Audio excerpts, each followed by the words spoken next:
Buenas noches. Hoy continuando con el tema de los diseños de PCB, vamos a ver algunas normas y recomendaciones en cuanto al diseño del esquemático, que es la parte lógica, y al diseño del PCB, que es la parte física en sí. Entonces, vamos a ver los principales tópicos que van a ser terminologías propias del diseño y de fabricación de PCB, de los cuales ya vimos algunas normas y recomendaciones del esquemático y algunas normas y recomendaciones del layout, que es el diseño del PCB. Dentro del esquemático o diagrama esquemático, que es la representación o visualización de interconexiones de los elementos del circuito que vamos a realizar. Por otro lado, el layout o board file.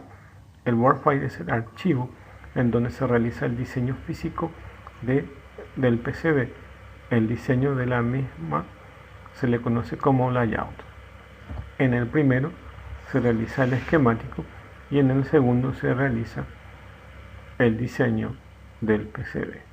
Aquí donde se denomina board file. Ya vimos que son los pads, que son los agujeros, que es la zona de contacto entre el PCB, un pin o una terminal de un componente. De entre ellos tenemos el pad through hole, que son estos tipos de agujeros, que pueden ser de diferentes formas. Entre ellos los más comunes son los circulares, que constan de un área de cobre donde se sueldan los componentes. Estos agujeros son indicados para la inserción de la terminal. Estos agujeros se denominan drill. Estos son los agujeros que tienen para la conexión de los componentes, y estos son los agujeros que también se pueden utilizar, pero estos no tienen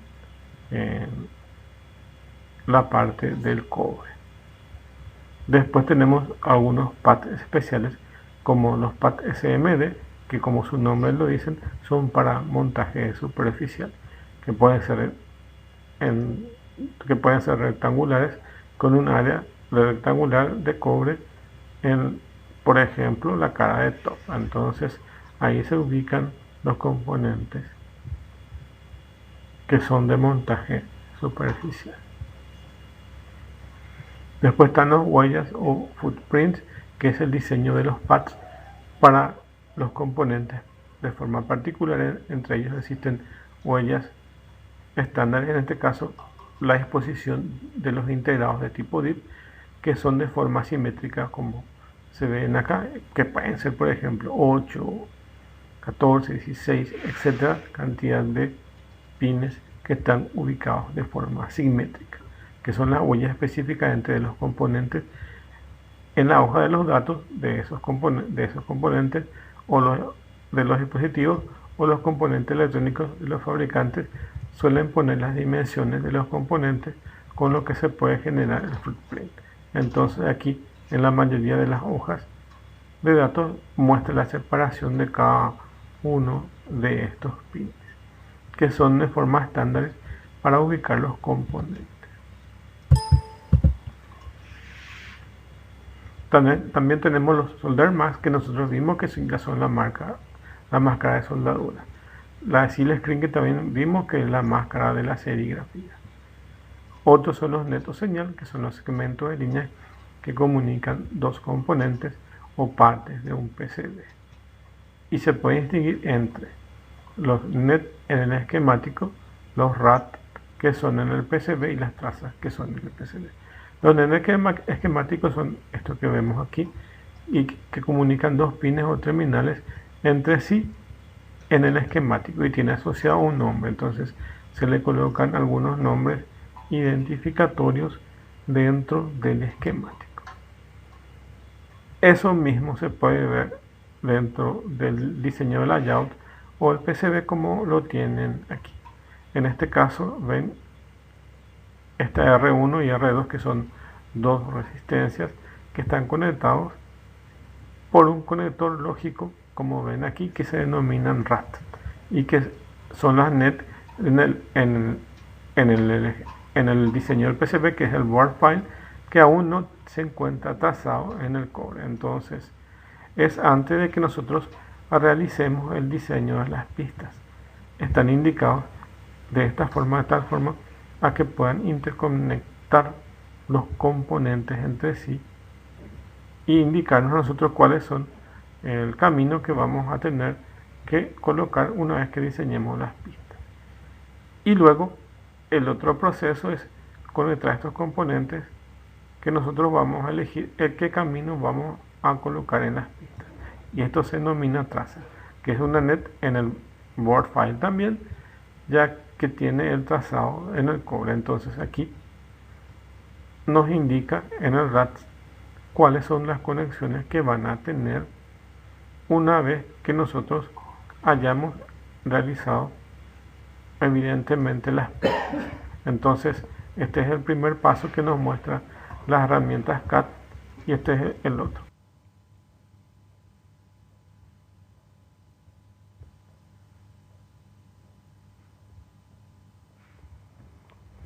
Las vías son los puntos de conexiones entre una capa y otra del PCB.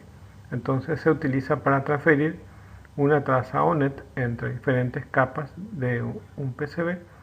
Tiene como parámetros de diseño el diámetro del pad y el diámetro de perforación o de drill. Entonces los agujeros que unen diferentes capas, que pueden ser desde el inicio a fin, o puede ser desde una superficie hasta la mitad, o puede ser de o pueden ser vías también ocultas. Los layers son las capas de diseño que contiene un proceso de fabricación del PCB o cada una de las capas. Se pueden, por ejemplo, tener ejemplos de capas. Entonces, dependiendo de la herramienta de diseño, pueden nombrarse de diferentes formas. Entonces el software va a definir qué tipo, según el tipo de software que definamos o utilicemos, entonces lo va a nombrar de diferentes formas. Por ejemplo, a la capa de cobre lo puede denominar la capa top, la capa bottom o front. La serigrafía son los named values o los lugares donde están ubicados las capas de taladro o drills o holes. La capa de información, docu o info. La capa del tamaño del PCB, dimension, age, cut. Las capas que comienzan con T o F están en el plano top. Las capas que empiezan por B están en el plano bottom. Dice, el nombre de cada capa cambia para los diferentes programas de diseño de circuitos electrónicos, por lo que es recomendable ver los manuales de dichos programas o ver algún video explicativo. Como ya sabemos, los Gerber son los archivos que se le envían a los fabricantes de PCB para que puedan diseñar el PCB. Entonces, los Gerber son un formato de fichero estándar en la industria electrónica para comunicar la información del diseño de un PCB a un fabricante. Entonces, el que va a diseñar o los que van a diseñar el PCB le envían la información que va a requerir el fabricante para diseñar el PCB. Y ahí se envía todas las informaciones que requiere para poder entender cuál es el diseño que se va a realizar. La información de una PCB completa no va en un solo archivo, sino que va en varios. Por ejemplo, hay ficheros Gerber en el caso de PCB de doble cara. Algunos de esos ficheros son los ficheros de traza del cobre de la cara top. Algunos ficheros son de traza del cobre de la cara bottom, la de abajo, otra la de arriba. El fichero del solder max de la cara top, el fichero del solder max de la cara bottom, el fichero de seal screen para la cara top y el fichero seal screen para la cara bottom. También así los agujeros que va a tener, que son los drills, que también tienen el fichero de posición de los agujeros o drills. De luego pueden ser información del fichero de información del tamaño de los agujeros, ficheros con información del entorno de la PCB. y otro archivo README, donde un archivo texto plano, donde se indica que cada uno de los ficheros Gerber que acompañan a los que se van, o inclusive informaciones adicionales que el diseñador pueda incluir de tal forma que el que va a hacer la placa, en este caso el fabricante, pueda comprender. Y también entender que hay veces que el fabricante requiere mayor información, entonces hay una retroalimentación para proveer de mayor información, ya sea cual fuere el medio de comunicación. Ahora vamos a ver algunas normas de recomendación de cómo diseñar el esquemático, y por último vamos a ver algunas normas de recomendación de cómo diseñar el layout o PCB. En cuanto a la funcionalidad del esquemático, debe reflejar de forma precisa lo que se va a diseñar. Entonces tiene que mostrar los componentes, las fuentes de alimentación, los pines de entrada y salida, las conexiones entre los diferentes componentes que acompañan la parte lógica del proceso de diseño. También debe proporcionar información clara que pueda reproducir o modificar el diseño adecuadamente. Debe poder identificarse bien los componentes desde el punto de vista del tipo, valor, tolerancia y huellas. Ejemplo, nos debe proporcionar información de los diferentes componentes. En este caso, por ejemplo, una resistencia R1 que puede tener 10 kiloohmios,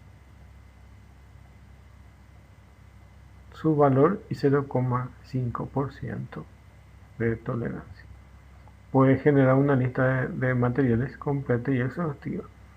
Esta lista de materiales nos permite saber cuáles son la lista completa de materiales que se requiere, inclusive ponerle costos a esto para poder identificar el costo de los mismos, o las que las empresas tienen como pick and place, que son las máquinas que colocan los componentes en las placas. Entonces algún fabricante puede tener algún servicio, no solamente el diseño del PCB, sino la de proveer los materiales y colocarlos en la placa. Entonces el diseñador ya no tiene problema, ya recibe la placa enteramente con todos sus componentes. También el esquemático, que es correcto, es el punto de partida para diseñar un layout del PCB. Entonces el diseño lógico sirve como punto de partida para tener el diseño físico, es decir, que desde el esquemático se genera todo el proyecto que va a parar en un layout del PCB.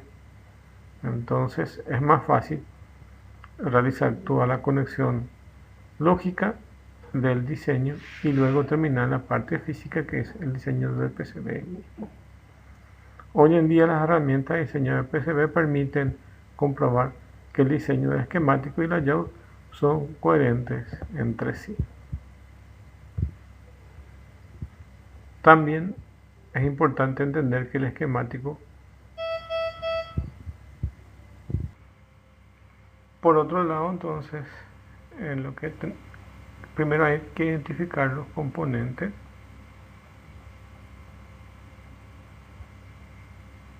Luego hay que ver en la medida de lo que sea posible que las señales deben fluir de izquierda a derecha. Entonces empezar con la fuente de alimentación y ir terminando hacia la carga o las señales que van a estar colocadas a sus salidas, es decir, desde la entrada hacia la salida. En la medida de lo posible es interesante que se dispusieran los componentes en el esquemático como más no sea conveniente, y que refleje el diseño de la colocación también en el PCB.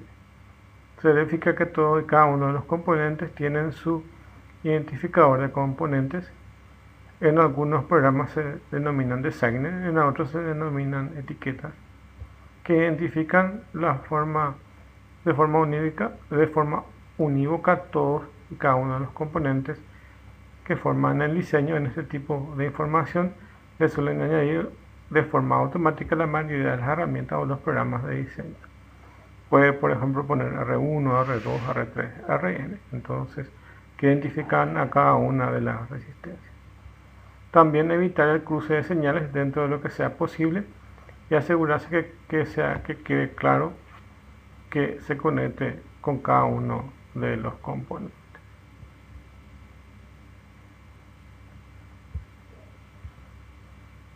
Otra recomendación es que se puedan visualizar estos puntos de uniones que están aquí.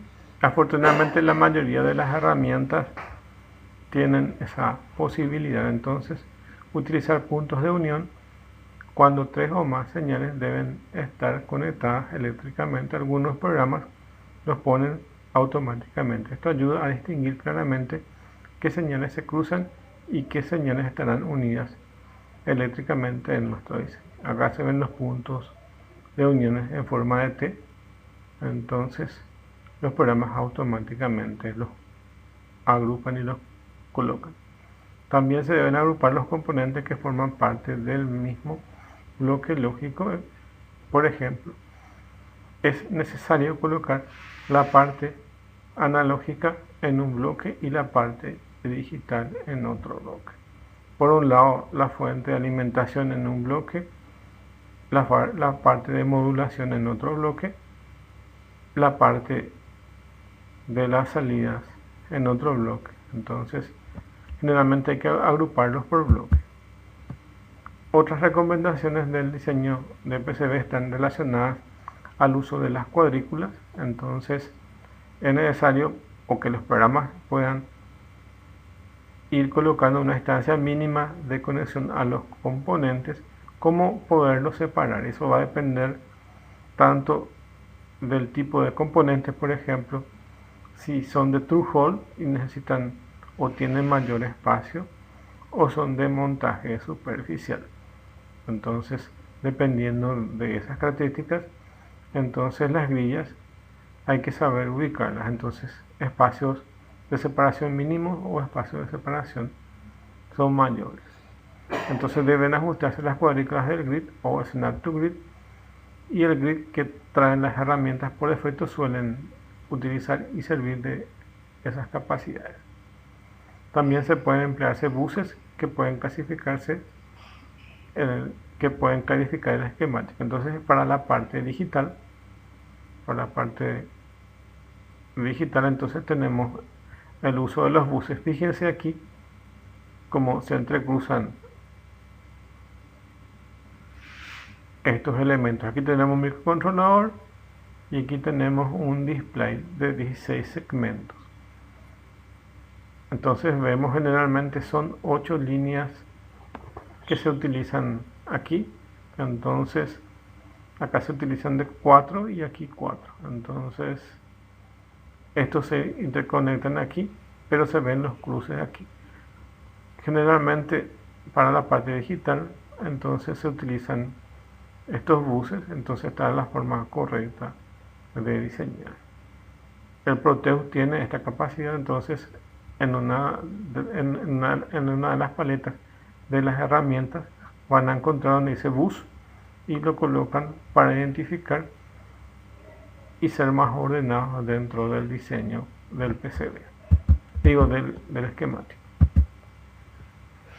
En este caso también se pueden nombrar las pistas, y este caso el ejemplo es el puerto de comunicaciones I²C, que es un puerto serial, y aquí por ejemplo se pueden ir nombrando esos elementos. Entonces dice acá nombrar las pistas, poner etiquetas. De esta forma, cuando se trazan unas pistas, sea complicado o lugares esquemáticos sean reversados, se pueden conectar las pistas por nombre, añadiendo etiquetas para que quede clara su conexión en el esquemático. Entonces, por ejemplo, si tenemos que trasladar de un punto a otro algún tipo de señal, es más fácil colocar estas etiquetas.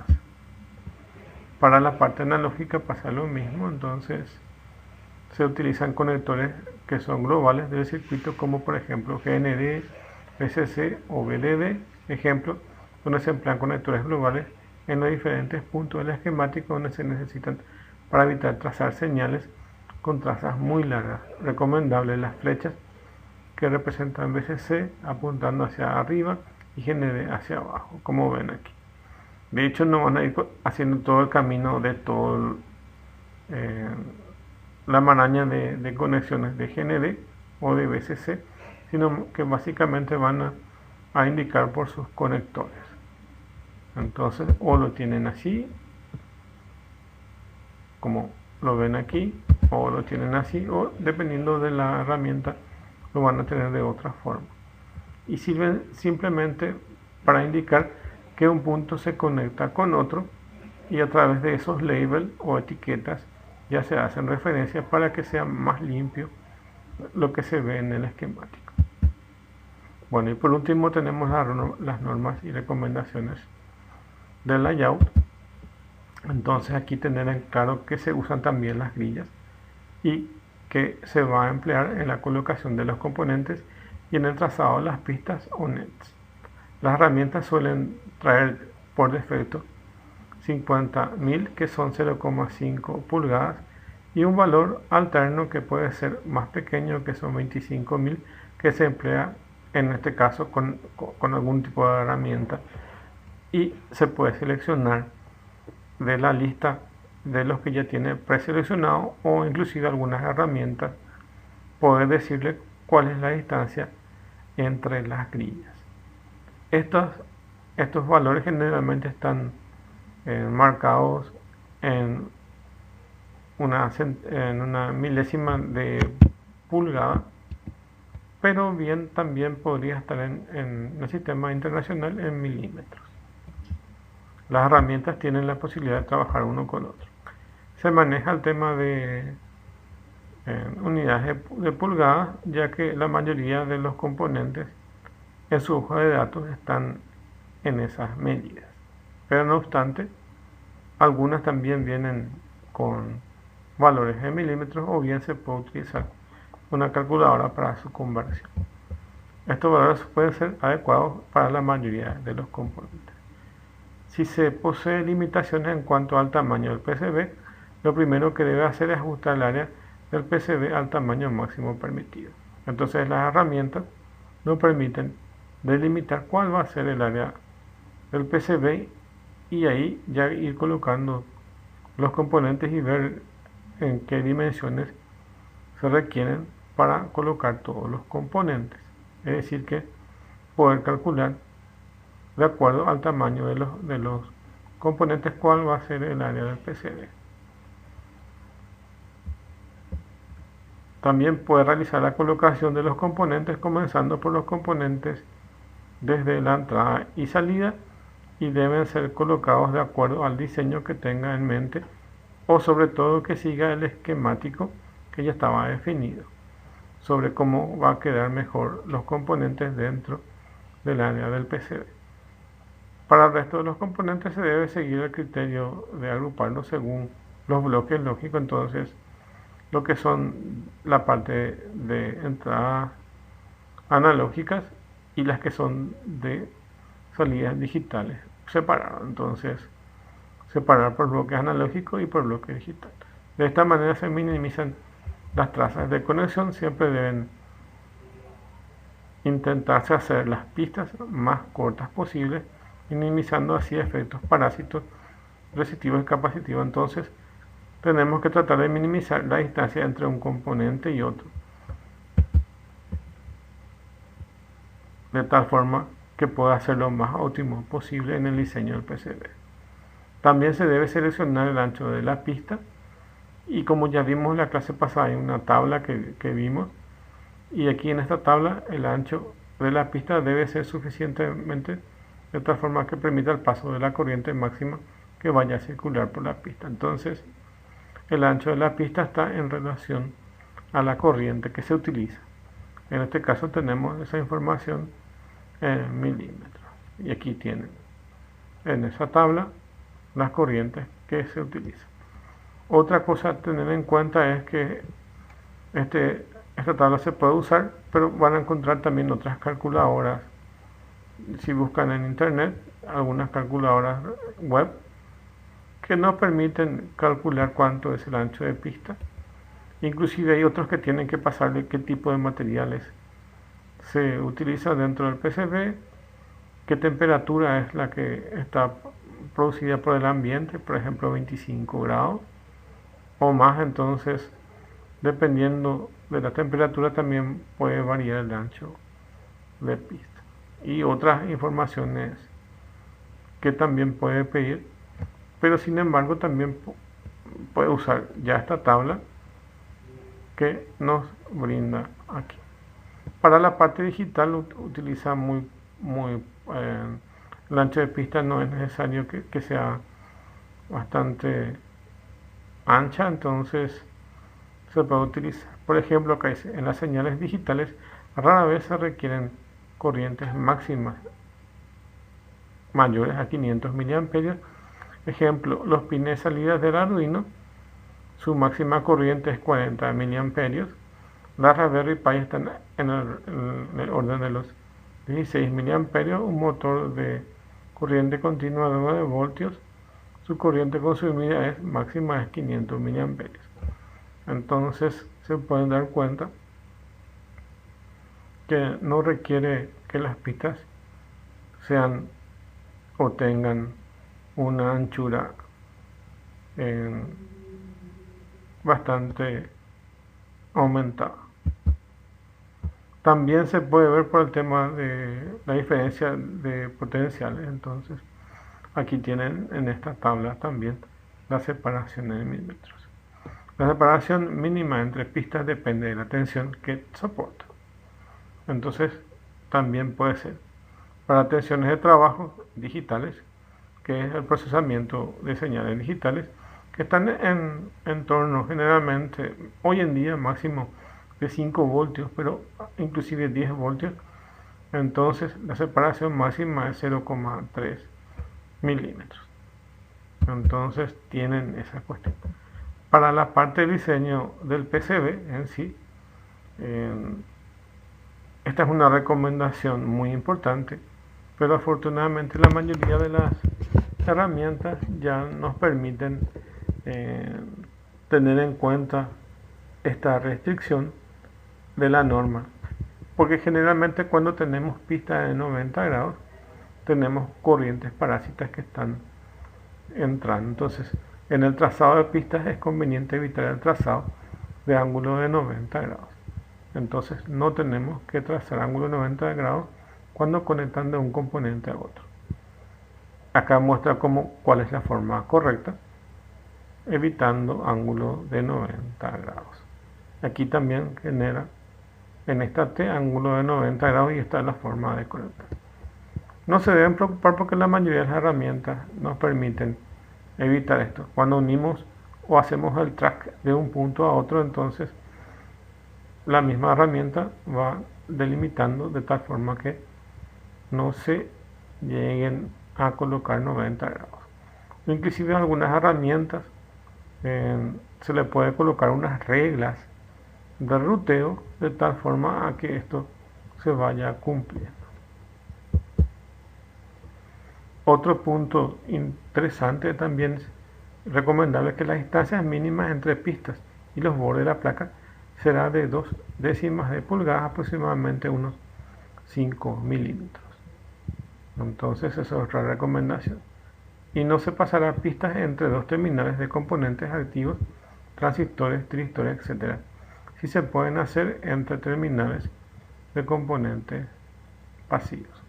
Entonces tratar de que pasen pistas de otros componentes en el área de estos componentes pasivos que en realidad tienen poco espacio, por lo que puede ocasionar problemas de conexión entre las pistas o generar cortes. Entonces, para no tener problemas es mejor evitar que la pista vaya entre estos dos terminales.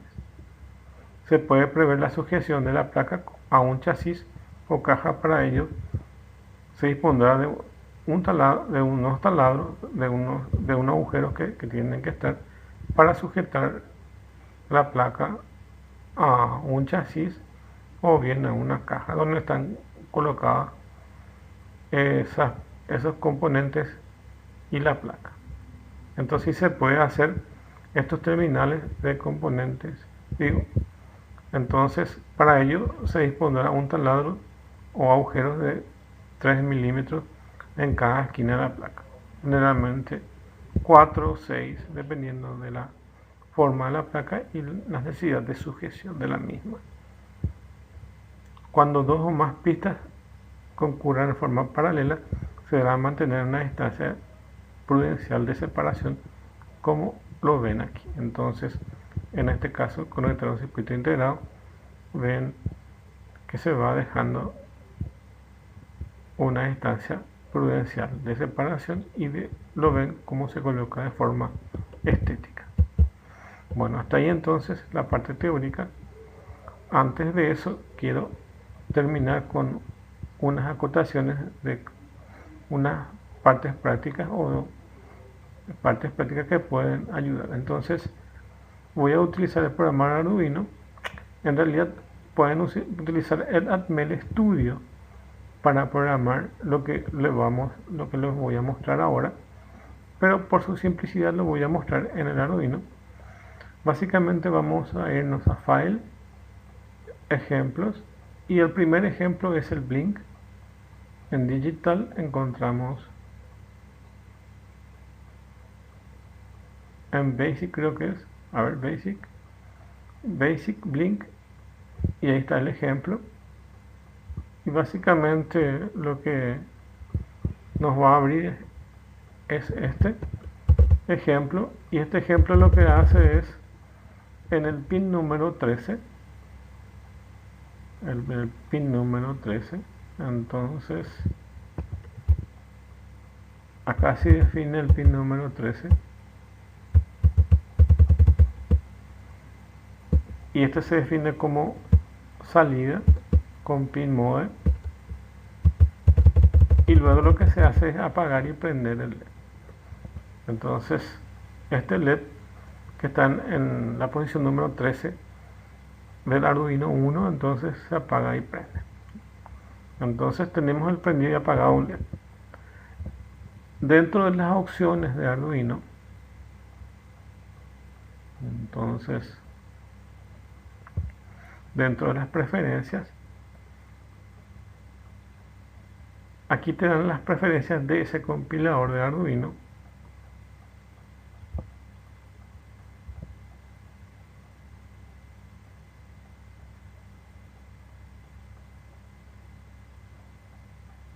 Y vamos a marcar esto que está acá, Update Sketch File to New. Entonces, para que pueda hacer eso, van a marcar en esto. La idea es que guarde en un archivo el archivo hexadecimal. Entonces, la idea es que esté chequeado de esta forma y que al compilar este código no solamente se compile, sino que se genere un archivo hexadecimal, y ese archivo hexadecimal lo vamos a llevar a nuestro Proteus para simular. Les voy a explicarle después la idea. Entonces aquí se está compilando y se guarda, acá nos muestra la dirección donde se guarda eso. Yo entro en esa dirección y copio el archivo en sí que yo necesito.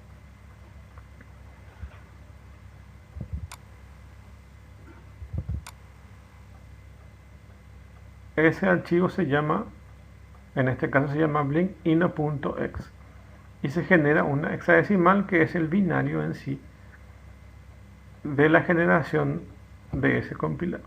Acuérdense que el IDE Arduino es un compilador, básicamente es un compilador de lenguaje C modificado, y genera un código hexadecimal que se carga en el microcontrolador. Y una vez que se carga dentro del microcontrolador, empieza a hacer lo que nosotros le habíamos programado. En este caso es prender y apagar un LED. Eso se hace así, pero también se puede usar como vamos a ver. Yo lo que en realidad hice dentro del Proteus es incluir al ejemplo que nosotros ya habíamos realizado el microcontrolador en ATmega328P, que es el que utiliza el Arduino Uno. Ya les voy a mostrar aquí. Esto es lo que teníamos. Teníamos esta fuente de alimentación, luego teníamos un LED y una resistencia y se prendía, que quedaba prendido.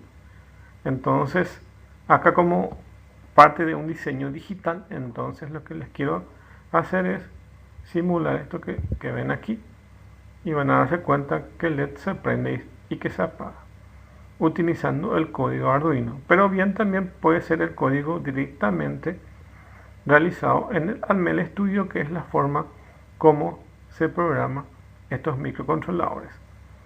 El Atmel Studio es la herramienta con la cual se puede programar los microcontroladores ATmega. Pero si quieres acortar camino, como este microcontrolador es el mismo que se utiliza en el Arduino, entonces también los puedes programar en Arduino sin problema. En este caso lo único que hice es el código que les mostré, que es este prendido y apagado del LED en el pin número 13, que de hecho está dentro de los ejemplos de Arduino. Bueno, entonces con eso estoy simulando esto que está acá. Ahora voy a cortar la simulación. Como este microcontrolador no tiene internamente un clock interno, entonces necesitamos colocarlo un clock externo y que tiene que estar entre la pata 7 y 8 de ese microcontrolador. Aquí se coloca un cristal y luego se coloca dos capacitores, como pueden ver aquí. Esta es la forma como está conectado. Esto va a tierra y se coloca ahí. Por otro lado tenemos nuestra salida de este pin 17 que va al LED y luego a la resistencia para su protección. Y por otro lado la fuente de alimentación que entra por este pin que ven aquí. Bueno, eso es todo. Y básicamente ustedes se van acá en Library, Pick Library y buscan acá ATmega y les va a salir la lista de los ATmega 328P.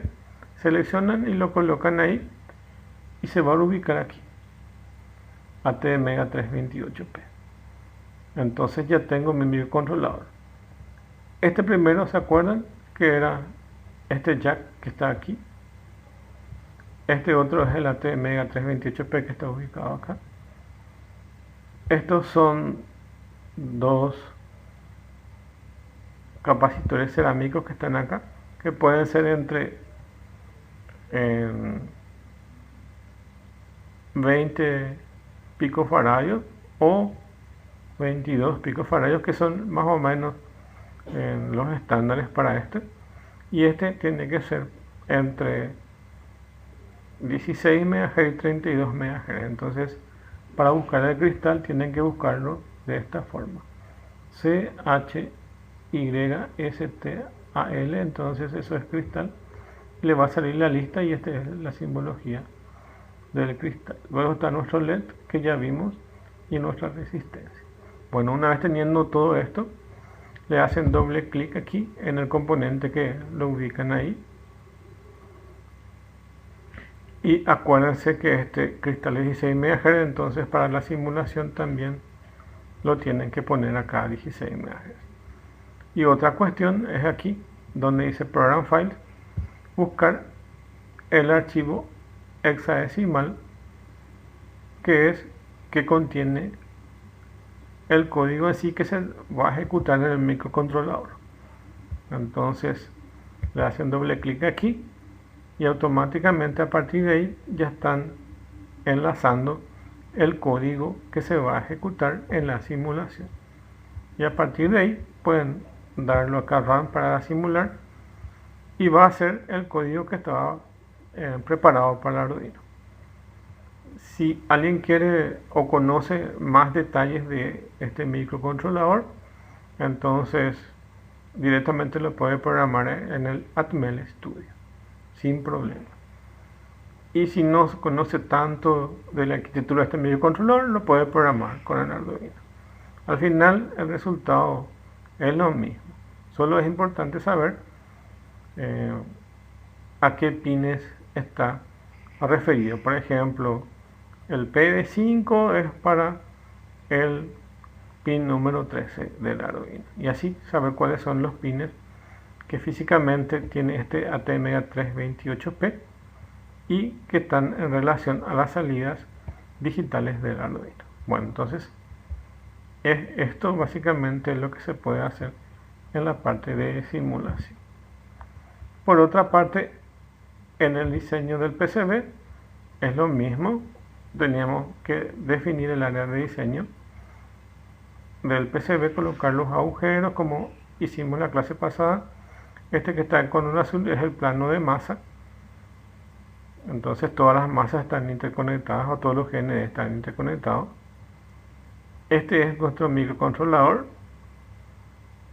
que está ubicado aquí, y esta es la fuente de alimentación que va aquí, y esta es el LED que va ubicado al PB5, que es la patita en sí que está conectada al pin 13, y del cátodo se coloca la resistencia y de esto vuelve a GND. Entonces cierra el ciclo. Acá está nuestro cristal y nuestros dos capacitores. Bueno, entonces esto queda así, pero si lo queremos ver en forma de 3D, aquí tienen la disposición del mismo. Voy a usar esto para ver. Entonces aquí tienen una parte que teníamos diseñado, y esta es en forma completa como lo pueden ver. Acá ya tienen la resistencia del LED y nuestro conector de fuente de alimentación. A esto le agregamos el microcontrolador, el cristal y los dos capacitores. Bueno, y ahí básicamente tuve que aumentar de tamaño la placa a ese tamaño que está en esa referencia para que pueda colocarse este microcontrolador. Bueno, y ahí terminamos la clase entonces con la explicación. Esto es nada más que de ejemplo.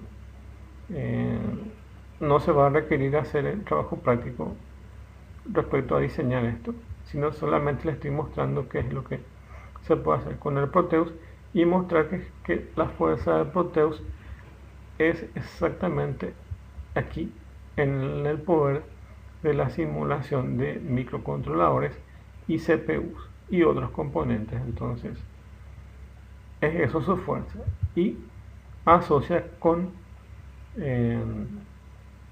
los componentes que están aquí directamente. Entonces mi programa compilado de Arduino lo voy a enlazar aquí, que es un punto X, como ven aquí, punto X. También podrían simular otros tipos de microcontroladores, por ejemplo de microchip, o también pueden simular CPUs, o inclusive en terminales o sistemas operativos dentro de esta herramienta. Bueno, por demás está decirles que necesitan hacer el trabajo práctico de 10 puntos para validar esos 10 puntos de trabajo práctico, y realizar también la tarea de la semana, que corresponde a 5 puntos acumulables para el fin. Bueno, dicho esto, entonces termina la clase y nos vemos la próxima.